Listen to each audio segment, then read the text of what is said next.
ভাৰতবৰ্ষ কেলে আমাৰ ব্ৰহ্মপুত্ৰ ভ্যালিতো infant mortality child mortality rate খুব বেছি মই এইবিলাকৰ ওপৰতে গৱেষণা যদিও কৰিছোঁ কিন্তু আজি মই ক'বলৈ খোজোঁ যে আমাৰ মাজতে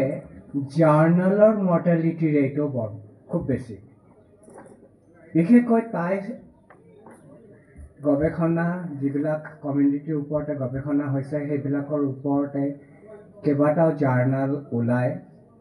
আৰু আনফৰ্চুনেটলি সেইখিনি মৃত্যুহাৰ খুব বেছি অলপ দিন চলাৰ পিছত বিভিন্ন কাৰণত বন্ধ হৈ যায় ধেমাজি পশু গগৈও আৰম্ভ কৰিছিলে কিন্তু সেই জাৰ্নেলটো এতিয়া চলি আছে বুলি সেইখিনি ক্ৰেডিট দিব লাগিব গিৰীন ফুকন ছাৰক যে এতিয়াও ইয়াৰ পৰা পাব্লিছ হোৱা জাৰ্নেলটো চলি আছে আৰু সেই ক্ৰেডিটৰ মাজতে যদি ভৱিষ্যতে কেতিয়াবা মই অকণমান কণ্ট্ৰিবিউশ্যনত যদি আগবঢ়াব পাৰোঁ আৰ্টিকেল ফৰ্মতে হওক বা অন্যান্যভাৱে হওক মই নিজক ধন্য মানিম নহ'লে আমি ইয়াতে দেখিছোঁ ইয়াৰ পৰাই পাব্লিছ হোৱা পুলেঞ্চি ধেমাজি পুষ্প গগৈৰ যিটো মেগাজিন আৰু মেগাজিন আৰু এটা আছিলে সেইটো উচ্চাৰণ কৰিব গ'লে মোৰ কষ্ট হ'ব সৌখাম সেইখিনিও কেইটামান সেইখিনিও কেইটামান ইছ্যু ওলোৱাৰ পিছত চাগে বন্ধ হৈ গৈছে মই কাৰণ বিচাৰি পোৱা নাই আমাৰ লাইব্ৰেৰীত এই তাইৰ ওপৰতে যদি গৱেষণা হয় আৰু এই গৱেষণা লব্ধ ইনফৰমেশ্যনবিলাক যদি আমি চবৰ মাজতে যদি ওলাই দিব নোৱাৰোঁ বৃথা এই ৰিচাৰ্চৰ কোনো মূল্যই নাথাকে আমাৰ কমন পাব্লিকে হওক বা ৰিচাৰ্চাৰবিলাকে হওক সহজে পাব লাগে সেইখিনিও এটা আমাৰ প্ৰতিবন্ধকতা আছে তাই গৱেষণাৰ ক্ষেত্ৰত আগতে কৈ আহিছিলোঁ যে খামিয়াং পপুলেশ্যনৰ মাজতে তাই ফাকেৰ মাজতে যদিও আছে কিন্তু খামিয়াং পপুলেশ্যনৰ মাজতে একমাত্ৰ মই ভিজিট কৰা গাঁৱৰ মাজতে পৱাইমুখত দেখিছিলোঁ কিছুমান মানুহে তাই লেংগুৱেজটো জানে সেই লেংগুৱেজটোৰ শ্ৰীবৃদ্ধিৰ কাৰণে কিবা ষ্টেপ আমাৰ চাগে ল'বলগীয়া হ'ল এইখিনিৰ মাজতে যিখিনি কাম আমাৰ অলৰেডি হৈছে আৰু যিখিনি কাম কৰিবলগীয়া আছে সেইখিনি আমাৰ ইয়াতে এতিয়া তাই লেংগুৱেজৰ চাৰ্টিফিকেট ডিপ্ল'মা কৰ্চ আৰম্ভ হৈছে নেচাৰেলি সেইখিনি যদি বিভাগ কৰিব পৰা যায় আমাৰ বস্তুটো হেৰাই নাযায় আৰু এটা বস্তু যদিও সেইখিনি বস্তুটো মই মোৰ মিছেছ আগতে কৈছোঁ যে তেখেতে আমাৰ ইয়াৰে সদায় মই ফিল্ডত গ'লে ক'ব যে চাবাচোন একেবাৰে অৰিজিনেল ডাই কৰা কাপোৰ তুমি পোৱা নেকি মেখেলা বা মই দুই এটা জেগাত নোপোৱা নহয় কিন্তু বেছিভাগ জেগাতে দেখিছোঁ যে আমাৰ এই যে ইণ্ডিজিনাছ ডাইং নলেজ যিটো গছ লত পাতৰ পৰা ৰং কৰাৰ যিটো আমাৰ জ্ঞান সেইখিনি লাহে লাহে হেৰাই যাব ধৰিছে আৰু যদি হয় এটলিষ্ট মই জীয়াই থাকোঁতে মই মোৰ মিছেছক সুখী কৰিব পাৰিম তেনেকুৱা কেইটামান কাপোৰ যদি যোগাৰ কৰিব পৰা যায় সব জেগাতে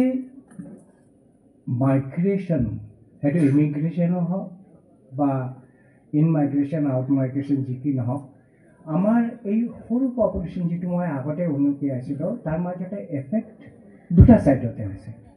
এটা হ'ল কি শিক্ষিত যিবিলাক হৈছে সিহঁতি বাহিৰত গুচি যোৱাৰ পিছত আৰু উভতি নাহে তেখেতে সকলে বাহিৰত গৈ যিখিনি নলেজ গেইন কৰে সিহঁতি আমাৰ কমিউনিটিটোৰ মাজতে কণ্ট্ৰিবিউট কৰাৰ সুযোগেই নাপায় সেইকাৰণে মাইগ্ৰেশ্যনৰ সেইটো ইন মাইগ্ৰেশ্যনে হওক আউট মাইগ্ৰেশ্যনে হওক সেইখিনি কথাও কিন্তু আমাৰ পপুলেশ্যন আহোম ইমানখিনি হয়তো ক্ষতিগ্ৰস্ত নহ'ব কিন্তু আমাৰ সৰু সৰু যিবিলাক তাৰ পপুলেশ্যন গ্ৰুপছ আছে তাৰ মাজত কিন্তু যথেষ্ট পৰিমাণে সেই ইয়াৰ এফেক্টটো কৰিব effect of globalization. মই গ্লোবালাইজেশ্যনৰ এগেইনষ্টত নকওঁ, কিন্তু আপুনি চাব ড্ৰেছ কিমান ধুনীয়া লাগিছে। ট্ৰেডিশ্যনেল ড্ৰেছ পিন্ধি মোৰ ওচৰতে বহি থাকে, কিন্তু আপুনি উঠি অহা চামৰ মাজতে হয়তো কাপোৰটো ল'ব, চাব, কিন্তু কেনেকুৱাকৈ বাঢ়িব লাগে সেইখিনি মানে হয়তো নেজানিবই। তো সেইখিনি বস্তু গ্লোবালাইজেশ্যন একচেপ্ট কৰিও নিজৰ স্বকীয়তা কেনেকৈ বজাই ৰাখিব পৰা যায়, সেইখিনিৰ ওপৰতে যদি আমি এতিয়াই ষ্টেপ নলওঁ, তেনেহ'লে হ'ব। আৰু ইয়াৰ মাজতে হয়তো নৃতাত্ত্বিক দৃশ্যেও আমাৰ চাবলগীয়া বহুতখিনি কথা থাকি গৈছে। দুটা বস্তুক আমি কেতিয়াও মানে বন্ধ কৰিব নোৱাৰোঁ। এটা হ'লগৈ সময়, আৰু এটা হ'লগৈ যিখিনি চেঞ্জ হৈ থাকে, প্ৰতিনিয়ত সময়টো সলনি হয় আৰু লগে লগে পৰিৱৰ্তন হয়। আমাৰ যিবিলাক ষ্টাডি মই আগতে মানে যিটো কোৱা হয় সাত কাহন গোৱা, বহুত কামৰ কথা ক'লোঁ। তাৰ মাজতে যদি আপোনালোকে ইয়াৰ অফ পাব্লিকেশ্যন কোনটো বছৰত পাব্লিছ কৰা হৈছে, তেনেহ'লে চাব যে বহু গৱেষণা এটলিষ্ট 25-30 তাতকৈ বেছি বছৰ আগতে হৈ গৈছে। এই পপুলেশ্যনবিলাকৰ মাজতে পৰিৱৰ্তন স্বাভাৱিক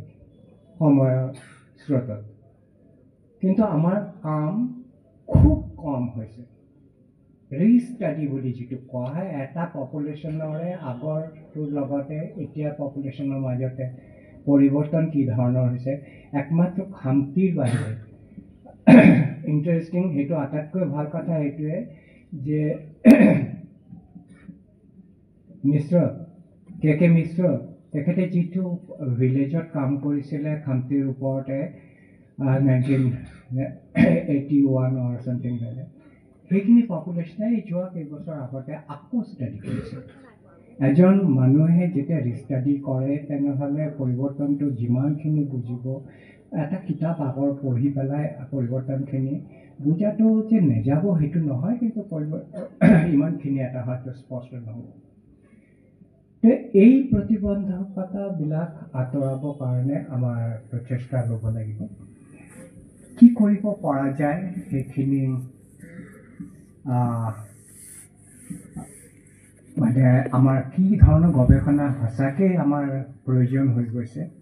সেইখিনিৰ ওপৰতে দুই এটা কথা ক'ব খুজিছোঁ। যে এন্থ্ৰপলজিত এতিয়া এটা এৰিয়া, এটা ছাবজেক্ট খুব উঠি আহিছে, যিটো কোৱা হয় anthropology of literature. Ramayana Mahabharata লৈ কাম নোহোৱা নহয়, ইৰাৱতী কাৰ্পেৰ পৰা আৰম্ভ কৰি আৰু বহুতে কৰিছে, কিন্তু মই বিচাৰোঁ যে প্ৰথম আৰম্ভণিটো লীলা গগৈ ছাৰৰ নৈ বৈ যায় পৰাই আৰম্ভ কৰা নাযায় কিয়? কাৰণ তাতে আমি যিখিনি বস্তু পাওঁ, মই আগতে কৈছোঁ যে লীলা গগৈ ছাৰৰ বহুতখিনি কামৰ মাজতে মই নৃতাত্ত্বিক সমল যিখিনি পাইছোঁ, সেইখিনিত ভগীৰথ ফুকনৰ সেই সময়ত যিখিনি ইনফৰমেশ্যন আমাক আগবঢ়াই দিছে, সেইখিনিৰ ওপৰতে হয়তো নৃতাত্ত্বিক গৱেষণা কৰাৰ সমল থাকি গৈছে। মই চেষ্টা নকৰা নহয়, অৱশ্যে লীলা গগৈ ছাৰৰ কামৰ ওপৰতে কৰা নাছিলোঁ, ইমান স্পৰ্ধাও মোৰ হোৱা নাছিলে। আমাৰ ইয়াতে ইয়াৰো ইনকাম বীৰেন ভট্টাচাৰ্যৰ কিতাপ, সেইখিনিৰ ওপৰতে মই এবাৰ কৰিলোঁ। কিন্তু আমাৰ কি হয় জানে, নৃতত্ব বিষয়ত বেছিভাগ ছাত্ৰীয়ে আমাৰ ছোৱালী নেচাৰেলি MSc পাছ কৰাৰ পিছতে বিয়া বাৰুৰ কাৰণে মা দেউতা বৰ বেছি কৰে, সেই আধৰুৱা কাম থাকি গৈছে, মোৰ মানে হোৱা নাই। ঠিক তেনেকুৱা কপিলী পৰিয়া সাধুৰ ওপৰতো মই এজনক কৈছিলোঁ কৰিবলৈ, কিন্তু হোৱা নাই কাম। তো মই এইবাৰ এইখিনিৰ পিছতে মই ভাবিলোঁ আৰু পঢ়িছোঁ, আগতে পঢ়িছোঁ, ইমান ভালকৈ পঢ়াটো হোৱা নাছিলে, কিন্তু মই ভাবোঁ যে ছাৰৰ কিতাপ যিটো নৈ বৈ যায়, সেইখিনিৰ ওপৰতে সেই ধৰণৰ কাম কৰিব পৰা যথেষ্ট থল থাকি গৈছে। আৰ্কিঅ'লজিকেল এন্থ্ৰপ'লজি মই কৈছোঁ এন্থ্ৰপ'লজি সেইটো ব্ৰাঞ্চৰ ওপৰতে বেছি কাম হোৱা নাই মৈদামবিলাকৰ ওপৰতে কাম নোহোৱা নহয় আৰু মৈদাম সম্বন্ধে আমাৰ এনেই যিটো জনসাধাৰণ সিহঁতৰ যিখিনি ধাৰণা তাৰ মাজতে হয়তো ভুল ভ্ৰান্তি বহুত হৈছে ঠিক তেনেকুৱা আৰু এটা কথা মই ক'ব খোজোঁ যে এই মৈদামবিলাক এতিয়া ষ্টেটাছটো সৰ্বধৰণে পোৱাৰ কাৰণে যিবিলাক গাইড সেইবিলাকক যদি এটা ট্ৰেইনিঙৰ ব্যৱস্থা আমাৰ ইয়াৰ টাই ৰিচাৰ্চ ইনষ্টিটিউটে কৰিব পাৰে কাৰণ ইহঁতি যিবিলাক বকে মাজে মাজে মই ভাবোঁ যে প্ৰটেষ্ট কৰিম তাৰপিছত ভাবোঁ যে মোৰ পিঠিত যেনেকুৱা উকিল পৰিব এইটো বৰ ডাঙৰ কথা হ'ব কিন্তু সঁচাকৈ ট্ৰেইন গাইডৰ আমাৰ দৰকাৰ হৈছে যিজন হিষ্ট্ৰী আৰু কমিউনিটিটোৰ সম্বন্ধে ভাল নলেজ ৰাখে নহ'লে হয়তো আমাৰ ইয়াতে অধিক উত্তেজনা আৰু সেইবিলাকৰ কাৰণে ভুল ইনফৰ্মেশ্যন বাহিৰত যোৱাৰ সম্ভাৱনা থাকি যাব মই নিজে ভুক্তভোগী অলপ চলপ জনাৰ কাৰণে মোৰ প্ৰটেষ্ট কৰিব মন গৈছে আল্টিমেটলি উপায় নাপাই মই গুচি আহিব লগা হৈছে এতিয়া সেইখিনিৰ ওপৰতে এটা থাকি যায় আমাৰ অৰুণাচলৰ এজন পলিটিচিয়ান ৰিচেণ্টলি ঠিক প্ৰটেষ্ট নহয় এটা ভুল শুধৰণিৰ চেষ্টা কৰিছিলে সেইটো আমি চবেই জানো মংগল পাণ্ডেৰ কণ্ট্ৰিবিউশ্যনৰ কথা প্ৰথম শ্বহীদ স্বাধীনতা আন্দোলনৰ কিন্তু তেখেতে অনুপ্ৰিয়া দিছিলে খামতি ৰেজিষ্টেঞ্চ যিটো ব্ৰিটিছৰ এগেইনষ্টত হৈছিলে আৰু চাৰিজনৰ নাম উচ্চাৰণ মোৰ ভুল হ'ব পাৰে চৌৰাংফা গোহাঁই তাও গোহাঁই কেপ্টেন গোহাঁই চৌকিং গোহাঁই তেখেতসকলৰ কণ্ট্ৰিবিউশ্যনবিলাক হয়তোবা আমি আওকাণ কৰি গৈছোঁ তেখেতসকলৰ ওপৰতে প্ৰপাৰ ষ্টাডি কৰিলে হয়তো আমাৰ সেই ৰেজিষ্টেঞ্চ এগেইনষ্ট ব্ৰিটিছ সেইটো নৰ্থ ইষ্ট ইণ্ডিয়াতে হয়তো আৰম্ভ হৈছিলে হয়তো নহয় আৰম্ভ হৈছিলেই কিন্তু স্বাধীনতাৰ কাৰণে নাইবা নিজৰ আইডেণ্টিটিটো বজাই ৰখাৰ কাৰণে বহুত কিবা কিবি প্ৰশ্ন হয়তো আহি যাব কিন্তু এইটোৰ ওপৰতে গৱেষণা কৰাৰ ফল নথকা নহয় ৰুৰাল টুৰিজম যিটো কথা মই অলপ আগতে ক'লোঁ যে প্ৰপাৰ ট্ৰেইনিঙৰ দৰকাৰ আছে যেনেকুৱা ঠিকন ফাকে মই মোৰ গৱেষণা BSc যেতিয়া পঢ়োঁ গৱেষণা বহুত আগত পঢ়াই মই দেখিছোঁ যে এনেকুৱা ধুনীয়া ভিলেজ হয়তো আৰু অন্য বহুত জেগাত আছে আমি সদায় এটা কথা মানে ইগন'ৰ কৰোঁ আৰু এইখিনিত ৰবীন্দ্ৰনাথ এটা কবিতাৰ মাজেৰে আমাক জনাই ভালকৈ যে কৰি গৈছে এখিনি কৰি গৈছে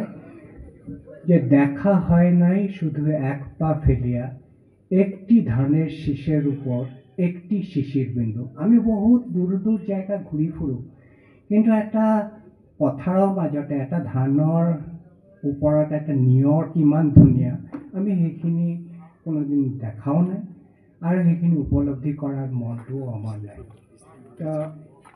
এই ৰুৰাল টুৰিজম এটা খুব ধুনীয়া জেগা আমাৰ সেইখিনিৰ ওপৰতে গৱেষণাই কওক ট্ৰেইনিঙে কওক আৰু কোন কোন জেগাত সেইখিনি পটেঞ্চিয়েলিটি আছে আমি বিচাৰি উলিওৱাৰ যথেষ্ট ঠাই থাকি যায় শেষত যিটো কথা মই ক'ব খুজিছোঁ আৰু মোৰ শ্ৰদ্ধেয় নমস্কাৰ বীৰেন ফুকন ছাৰক ক'ব খুজিছোঁ যে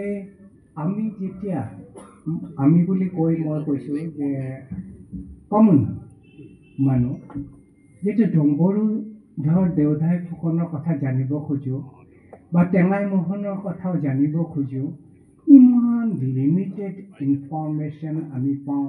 তাৰো মাজতে সেইখিনি ভুলে ভ্ৰান্তিৰে ভৰা তো সেইখিনিত মই লীলা গগৈ ছাৰৰ কথাও যদিও মানে ইনফৰ্মেশ্যন নথকা নহয় এই information life sketches of the great যিবিলাক টাই স্কলাৰ আছে যে আমাৰ দুই এজনৰ নামে মই জধামূৰ্খ হিচাপে ক'ব খুজিছোঁ কিন্তু সেইখিনি কথা আমাৰ জানিব লাগে আৰু সেইখিনি কথা জনাব গৈ মই আকৌ কওঁ এথনোচেন্ট্ৰিক এইটো নহয়। আৰু এই স্কলাৰবিলাক হঠাৎ হৈ যোৱা নহয়।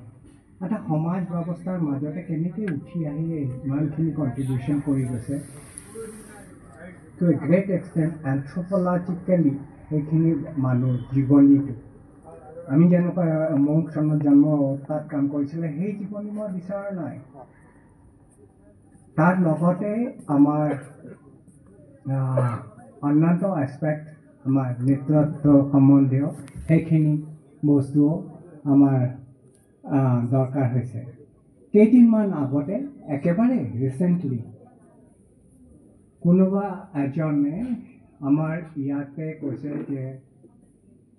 অসম বুৰঞ্জী নহয়, এইটো আহোম বুৰঞ্জী। সেইখিনিতে মই মোৰ সীমিত বুদ্ধিৰে ক'ব খোজোঁ, ইংৰাজী ট্ৰান্সলেশ্যন যদি আমি কৰোঁ, বুৰঞ্জীক সেইটো ক্ৰনিকল বুলি কোৱা হয়। ক্ৰনিকল আৰু হিষ্ট্ৰী একেই নহয়। কিন্তু আমাৰ ইয়াতে বুৰঞ্জী বিভাগ বুলি লিখা হয় ঠিকেই, কিন্তু পঢ়োৱা হয় ইতিহাস, আৰু যে ইতিহাস লৈ বহুত কণ্ট্ৰভাৰ্চি আমাৰ ভাৰতবৰ্ষ এজ এ হোল চলি থাকে। ৰাজা ৰাজাৰ কথা থাকে, কমন পিপুলৰ কথা নাথাকে। তো সেই কথাত একেবাৰে সঁচা অৰ্থত আমাৰ ছাত্ৰবিলাকে বুৰঞ্জী আৰু ইতিহাস সম্বন্ধে ভালকৈ ধাৰণা এটা থাকিব লাগে যে সঁচাকৈ বুৰঞ্জী ইতিহাস নে ইতিহাসক আমি বুৰঞ্জী বুলি ক'ব পাৰোঁ। এইখিনি কৰি পেলাই মই শেষত এটা কথাই ক'ব খোজোঁ, সেইটো ৰবীন্দ্ৰনাথৰ পৰা চুৰি কৰাৰ কথাই হ'ব। তেখেতে এটা গানত কৈছিলে, এই মণিহাৰ আমায় নাহি সাজে। আজি বীৰেন ফুকন ছাৰ আদেশে বুলি কওক বা অনুৰোধ বুলিয়ে কওক, লীলাকবি ছাৰক বক্তৃতাক মোক আমন্ত্ৰণ জনাই মোক যিটো সন্মান যাচিছে, মই ভাবোঁ সেইখিনি সন্মান হয়তো পাবলগীয়া মই এতিয়াও হোৱা নাই। চাওঁ, চেষ্টা কৰি যাম মৃত্যুলৈকে। এইখিনি কৈ মই কৰিব খুজিছোঁ।